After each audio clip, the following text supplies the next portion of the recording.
এরে আল্লাহর বান্দা, কোরআন শরীফ পড়ো, নিজে শিখো নাই, আল্লাহর কাছে তৌফিক চাও। আল্লাহ নিজে পড়া শিখি নাই, আমার সন্তানের পড়া শিখানের তৌফিক দাও। ও আল্লাহ, এমন একটা সন্তান দাও আমার কবরের কিনারায় গিয়া যেন আমার সন্তান পড়ে আলহামদুলিল্লাহি রাব্বিল আলামিন। ঈসা নবী রাস্তা দিয়া যায়, হঠাৎ দেখে কবরের মধ্যে আযাব চলতেছে। ঈসা নবী চলে গেলেন, কিছুদিন পরে আবার ওই রাস্তা দিয়া যায়, আজকে তাকায় দেখে ওই কবর থেকে মেশকের ঘেরান পাওয়া যায়। আল্লাহর কাছে জিজ্ঞাসা করলেন, হে মালিক, কয়েকদিন আগে দেখলাম কবরের মধ্যে আযাব, আজকে কেন কবরে মেশকের ঘ্রাণ পাওয়া যায়? আল্লাহ বলেন, ঈসা এই বান্দার দুনিয়া থেকে বিদায় কালে গুনাহগার হয়ে আসছে, আযাব চলতেছিল, কিন্তু একটা সন্তান রাখি আসছে। মা সন্তানটারে মাদ্রাসায় নিয়ে চলে গেল।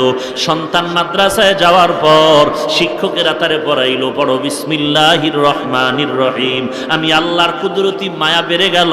আমি আল্লাহ ফেরেশতাদের ডাক দিয়া বললাম, এরে ফেরেশতারা তাকায় দেখ, এই নাবালেগ সন্তান বলে আমি আল্লাহ নাকি বড় রহমান, আমি আল্লাহ নাকি বড় রহিম, আমার মতো নাকি বড় দয়াময় আর কেউ নাই, আমার মতো বড় মায়াময় আর কেউ নাই।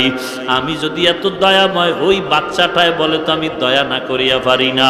ওর আত্মীয় স্বজনের ঘুরিয়া দেখ, যারা কবরে আছে সব কবর জান্নাত বানায়া দাও। এ জীবনে না করিলাম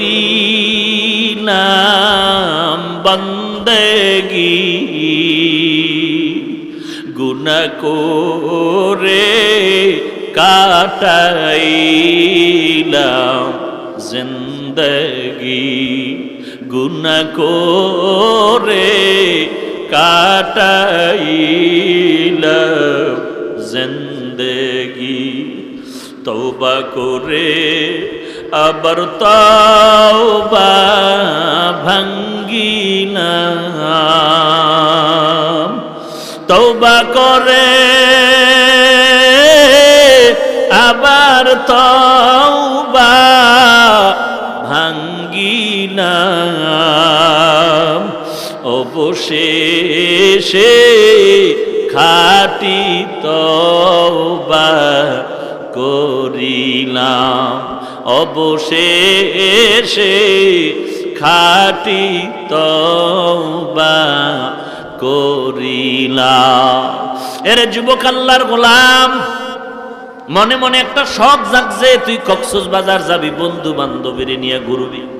বাবা তুই তো ঘুরছো, তোর পায়ে ধরে বলি শখ তো মিটাইছো, এবার তওবা কর। মনে মনে আশা ছিল সিনেমা হলে যাবি, একবার তো গেছো বাবা, পায়ে ধরে বলে এইবার ফিরিয়া আমার মাওলার দরবারে।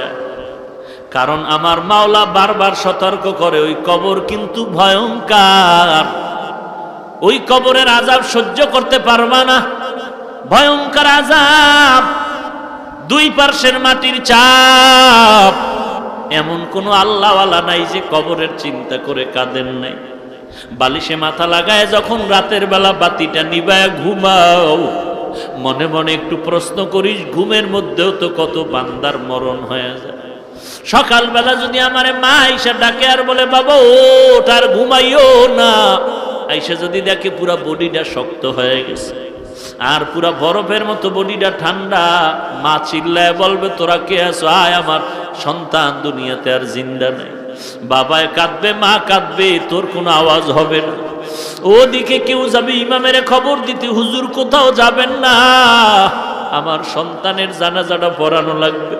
কেউ যাবে বাঁশ কাটার জন্য, বাঁশ বাগানে কবর খনন করার জন্য।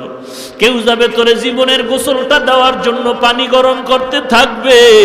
কেউ কলা গাছের পাতা কাটার জন্য যাবে। এইবার তোর জানাজা চিরতরে পরাণের জন্য গোসল করায় নিয়ে যাবে। মা পর্দার আড়াল থেকে বলবে, আমার বাবারে আর একবার একটু আমারে দেখায় না, আমি আর সহ্য করতে পারি না।